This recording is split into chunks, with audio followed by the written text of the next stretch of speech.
kwani wewe ulianzaje kuwa na kutembea na mke wa mtu? Sasa alinitaka yeye mwenyewe kwa sababu mimi nilikuwa nampelekea mayai kila siku pale asubuhi kwake.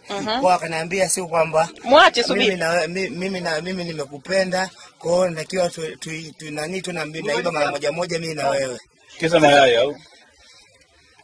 Nilikuwa nampelekea nini? Nilikuwa namuuzia mayai. Sasa ikaaje mpaka ukaingizwa kwenye kabati kama hivyo? Sasa katika purukushani za mume wake kurudi ghafla akanificha kwenye kabati.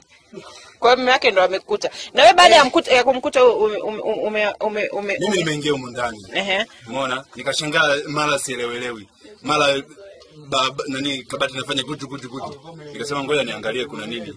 Ndio namkuta jamaa. Kwa ulichomfanya hasa jamani kitu gani mpaka kuingia ndani ya kabati? Mimi nimemwambia wife inabidi tuondoke ende nyumbani nibaki naye. Kwa hiyo unataka kuoa mwanaume mwenzio au? Tutakaa tu usiku wa leo, kesho asubuhi tena.